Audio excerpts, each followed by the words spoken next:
Supreme court ने बहुत व्यापक निर्णय दिया है कि लोकतंत्र के लिए जरूरी है कि वोटर लिस्ट ठीक हो, और वोटर लिस्ट ठीक होने के लिए जरूरी है वोट वही दें जो एलिजिबल है। और स्वाभाविक तौर से अगर एक जगह कामयाबी हो गई और सरकार उच्चतम न्यायालय ने स्वीकार कर दिया, तो मुझे लगता है कि देश में सब जगह उसे लागू करने में तो जनता तो एनडीए बीजेपी मोदी जी के साथ है।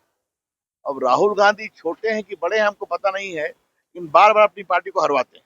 कांग्रेस ने मुझे बताया है कि राहुल गांधी देश के गठबंधन के बड़े नेता हैं, ये कांग्रेस ने कहा है।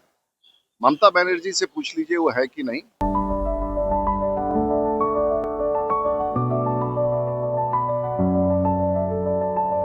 Goal the result fact. नमस्कार, आप देख रहे हैं न्यूज फॉर नेशन। आपके साथ मैं हूँ राजनंदिनी। बिहार में एसआईआर को लेकर के माहौल काफी ज्यादा गरमाया हुआ है। ऐसे में अगर हम आपको बताएं तो रविशंकर प्रसाद और साथ ही साथ राजीव प्रताप रूढ़ी ने इसको लेकर के राहुल गांधी के ऊपर बड़ा हमला किया है।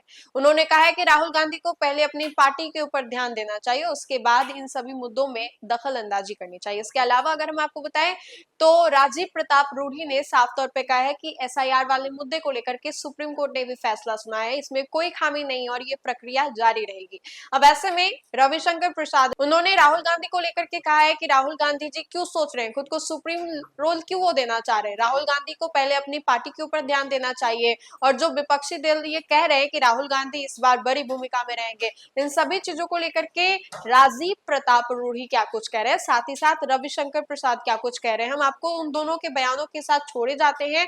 आप अच्छे से सुनिए और समझिए कि दोनों क्या होंगे। एसआईआर की शक्तियां बरकरार रखी गई है। सुप्रीम कोर्ट ने बहुत व्यापक निर्णय दिया है कि लोकतंत्र के लिए जरूरी है कि वोटर लिस्ट ठीक हो, और वोटर लिस्ट ठीक होने के लिए जरूरी है वोट वही दें जो एलिजिबल हो।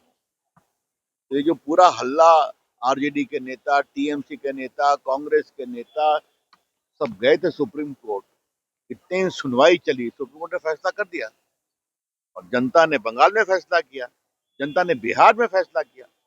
तो जनता तो एनडीए बीजेपी मोदी जी के साथ है। अब राहुल गांधी छोटे हैं कि बड़े हैं हमको पता नहीं है, लेकिन बार बार अपनी पार्टी को हरवाते हैं।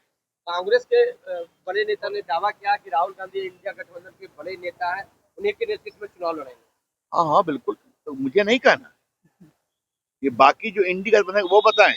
अखिलेश यादव बोले, ममता जी बोले, और नेता कितने बड़े, तो देश देखता ही है कि हमेशा पार्टी को हरवाते हैं। कर्नाटक के देखिए, बिहार का जो अनुभव है और बिहार में जो एसआईआर पर विरोध था और बंगाल में था, उस सरकार के निर्णय पर उच्चतम न्यायालय ने मोहर लगा दी। सरकार के निर्णय, प्रधानमंत्री के निर्णय सब अच्छे निर्णय होते हैं, देश हित में होते हैं। और स्वाभाविक तौर से अगर एक जगह कामयाबी हो गई और सरकार उच्चतम न्यायालय ने स्वीकार कर दिया, तो मुझे लगता है कि देश में सब जगह उसे लागू करने में किसी को संवैधानिक तौर से कोई कठिनाई नहीं होनी चाहिए। कर्नाटक के मुख्यमंत्री ने इस्तीफा आज देने जा रहे हैं। तो कांग्रेस का मामला है। वैसे भी सरकार कांग्रेस की हर जगह अस्थिर हो चुकी है, नेतृत्व का अभाव है, और आने वाले दिनों में शायद देश में कांग्रेस की उपस्थिति रहे ना रहे, ये कहना बड़ा कठिन है। कांग्रेस का बड़ा दावा है कि राहुल गांधी देश के बड़े नेता हैं, इंडिया गठबंधन के बड़े नेता, उन्हीं के नेतृत्व। ये आपने मुझे बताया है कि राहुल गांधी देश के गठबंधन के बड़े नेता हैं, ये कांग्रेस ने कहा है। ममता बनर्जी से पूछ लीजिए वो है कि नहीं, उत्तर वही मिल जाएगा।